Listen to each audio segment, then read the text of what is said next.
I am getting ready for my sister's cheer competition. This is their last meet before nationals in Florida in March. So we're going there next month.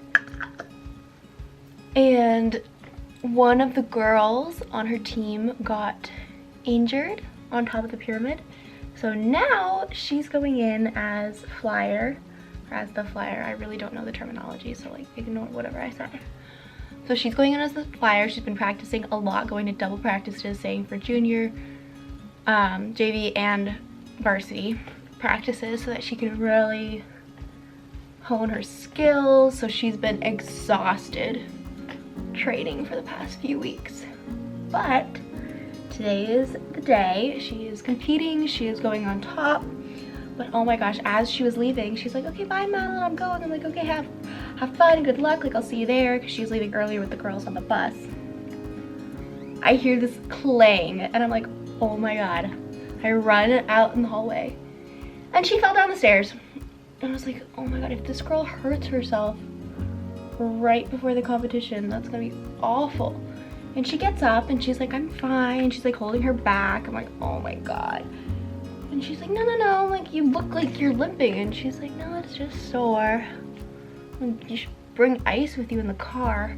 But this girl is so tough. She has done an entire gymnastics routine on a fractured ankle before. Like she was doing her flips, fell off the mat, and finished her routine. So if she was hurt, she would not say anything. Which makes me a little concerned because she's like walking out the door limping. And I'm like, are you seriously good? But she said she's fine, so hopefully she really is okay. I think it might leave a bruise though, but she really wants to compete today. So I know that even if it was hurting her, she would go up anyway. But oh my gosh, that girl worries me. So we're going to support her. And I'm excited about it because before she wasn't actually on the mat. She was in the fall, and then in winter, too many people got injured, so they took out one of the stunt groups. I'm going on a BFF date tomorrow. I've been going on a lot of Bumble dates, trying to meet people my age in this area, specifically more around Boston, because that's where I'm hoping on getting a job. So when I move closer to the city, I'll have people to hang out with my own age. But I've also been reaching out to different social groups, trying to find people. And one of the other YouTubers that I follow, Kenzie Elizabeth, she has a Geneva group chat. So it's all people that watch her videos where they can talk and hang out, and there's a section where it's divided up by city. So I joined the Boston section of that group chat, trying to meet people that way. And one of the girls, who is a year older than me, she graduated last year. She's now a law student in Boston, moved here in August. I followed her on Instagram, she DM'd me, and now we're getting brunch tomorrow. So hopefully she'll be nice. But yeah, I've been just trying to put myself out there more. I'm always a very shy person, but I've discovered that more people are more shy than I am, so I really need to stop calling myself a shy person. And I'm looking forward to meeting her. Hopefully she'll be fun and nice.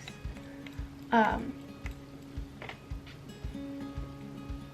yeah, meeting people after graduation is very different than it is in school, but I feel like I'm pretty good at going on these like blind BFF dates, only because when I was in the sorority, you go on a lot of blind dates anyway, because for recruitment they send you out with people, go get breakfast with them, go get coffee, show them around, big little dating, things like that. Like I went on tons and tons of BFF dates while in the sorority, and you get pretty good at talking to somebody you've never met before and figuring out, do I like this person or would they be a better friend for somebody else? I read another great book this week. It was called The Paris Apartment by Lucy Foley, I think. I might have made that up, but I'm pretty sure that's her name. And it's for a virtual book club that I joined, meeting next month. And it came out Tuesday, I think. So I finished it in like, today's Saturday, so I finished it in like, what, 4 days, because I started it Wednesday. I loved it. It was such an easy read and really fast. It was a mystery thriller, and I loved the setting. I loved the characters. and it was great because I'm reading another book at the same time, and that one I kind of got into a slump because you know how some books, like, the first half is less exciting than the second half, so you kind of have to push through the first half to get to the second half. Well, I kind of got into a little bit of slump in the first half, but I know that once I get past the first half of the book, it'll get really good in the second half. But in the second half, I took a break and read that book, and I finished it really fast. So yeah, it was a really good book. If you like mysteries or thrillers or just anything, like, it felt like reading a newer, easier to read version of an Agatha Christie novel, is how it felt to me. And I love the vibes of those books, so it felt fancy, and I like books that make me feel fancy. This Monday, I'm officially starting the job search. I graduated in December, so I've already had, it's almost the end of February, so I've had 2 full months off, and now I'm gonna start looking for work. So I probably won't find a job like right away, but I'm hoping to have one. My goal is to have a job by May, like start working in or before May. So that's like 3 months to find a good job, and I think that should be great. And then I'm gonna get an apartment, or start looking for one, because my family only lives like an hour to 2 hours outside Boston if there's traffic. So commuting isn't that bad if I have to, and I'd rather commute for a little bit than move to an apartment that I don't like, because I did not like my last apartment. I thought it was way too dark. And I really want to stay for like at least 2 years wherever I move to next. So I want it to be in a location and a place that I like and enjoy. So I'm gonna be applying for jobs in event planning and wedding planning. Hopefully wedding planning, but a lot of wedding places ask that you have 1 to 2 years experience working in event planning. So depending on how it goes, it might be event planning to wedding planning, but wedding planning as of right now is the goal. May change, it has changed before, but as of right now, that's what I'm into and hoping for. But I love the idea of being a wedding planner. It sounds exciting and fun and like ever-changing and just the right amount of creative and organized, and you get to go to parties and look pretty and it's happy. I think it'd be perfect. So that's my goal. Monday, start looking for a job, find a job in the next 3 months, move into the apartment. After I get the apartment, or get a car, move into an apartment, then we're gonna get a dog. So I'm very excited about that because I want to have my own dog. I have my family dogs, but I want them to love me the most. You know, my dogs now love me second most because I walk them, but they love my mom the most because they're mostly her dogs. But I really want to have a dog where I'm the favorite. And when I do go get a dog, I think I'm gonna go to the shelter and just see what they have there.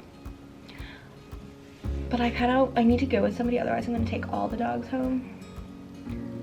I wanna go and ask them which dog has been there the longest and see if I like, or if that dog likes me and we get along, because I always feel bad for the dogs that are left there the longest. I'm also interested in a little pit bull, a little pitty. I think they're so cute and get such a bad rap. And I don't understand it because I think they're literally the sweetest.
They did fantastic today at their meet. Elizabeth won her division and she hit her stunt and she held it firm, and it was amazing. It was so much fun to watch. Everyone there was super cheery and it was such a good time.